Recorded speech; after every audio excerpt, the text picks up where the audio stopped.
खबर असम के सोनितपुर जिले से है, जहां के अंतर्गत ढेकिया जुली विधानसभा क्षेत्र के नारायणपुर चाय बागान की 2 नंबर नई लाइन के लोगों की आवाजाही का मुख्य कारण मुख्य मार्ग काफी समय से जर्जर हालत में है। इसी को लेकर आज नारायणपुर चाय बागान की 2 नंबर नई लाइन में अखिल असम आदिवासी छात्र संघ के नेतृत्व में स्थानीय लोगों ने जोरदार विरोध प्रदर्शन किया। गौरतलब है कि 65 नंबर ढेकियाजुली विधानसभा क्षेत्र के नारायणपुर चाय बागान के इस इलाके की मुख्य सड़क वर्षों से बदहाल है। इसके चलते स्थानीय लोगों के साथ साथ आपातकालीन सेवाओं की आवाजाही में भी भारी परेशानी हो रही है।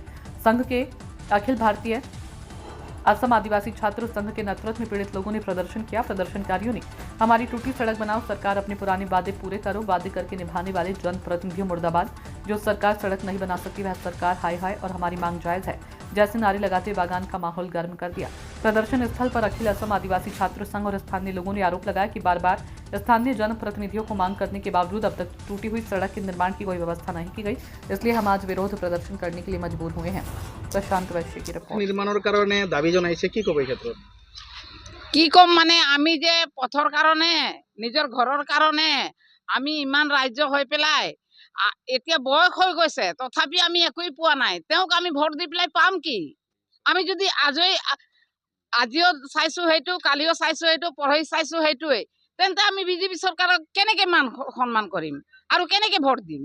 এইটো দি পেলাই এইটো দাবী আগৰ পৰা দিয়া হৈছে, নাই একোই নাই। তাৰমানে আমাৰ ফালে চিন্তাই কৰা নাই। তেওঁ এনেতো ডাঙৰ হৈ নাযায়। তেওঁ আমি সহযোগিতা নকৰিলে তেওঁ ডাঙৰ হ'ব পাৰে জানো? তা আমাৰ ল'ৰা ছোৱালীক যদি নেদেখে তেওঁক আমি দেউতা বুলি কেনেকৈ মানিম? কওকচোন আপোনালোকে। বস্তু কৰিবলগীয়া হৈছে কি কব?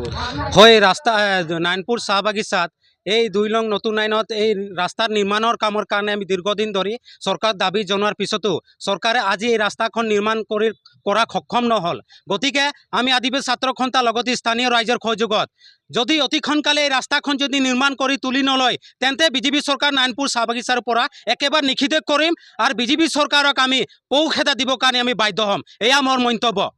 হয়, ঢেকিয়াজুলি ৰাজচক্ৰৰ অন্তৰ্গত নাৰায়ণপুৰ চাহ বাগিচাত 2 নং নতুন লাইনত আজি আপোনালোকে নিজে গম পায়, আজি নাৰায়ণপুৰ বগানত বা বস্তিত আজি বিজেপি চৰকাৰে বা বিজেপি কৰ্মকৰ্তা যেতিয়া আমি পঞ্চায়ত ইলেকশ্যন যেতিয়া আগত হৈছিলে তেতিয়া আমি বিজেপি চৰকাৰক আমি ছাপোৰ্ট কৰিছিলোঁ আৰু জিকাইছিলোঁ যে আমাৰ আদিবাসীসকলৰ আদিবাসী জাগাৰ ৰাস্তাটো ভাল কৰি দিব বা বনাই দিব বুলি।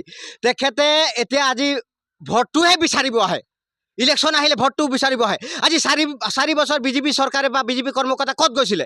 আজি যে বিজেপি চৰকাৰে লাইনে বা বস্তিত বা বগানে আজি ভোট বিচাৰি আছে বা কেম্পিং কৰি আছে। আজি বিজেপি চৰকাৰ কৰ্মকৰ্তাক মই সুকীয়া দিব বিচাৰি আছোঁ। আজি যদি লাইনত খুৱাই হ'লে বিজেপি চৰকাৰক আমি পহুখেতা দিবৰ কাৰণে আমি বাধ্য হ'ম। আদিবাসী ছাত্ৰ সন্থাৰ স্পষ্ট কথা।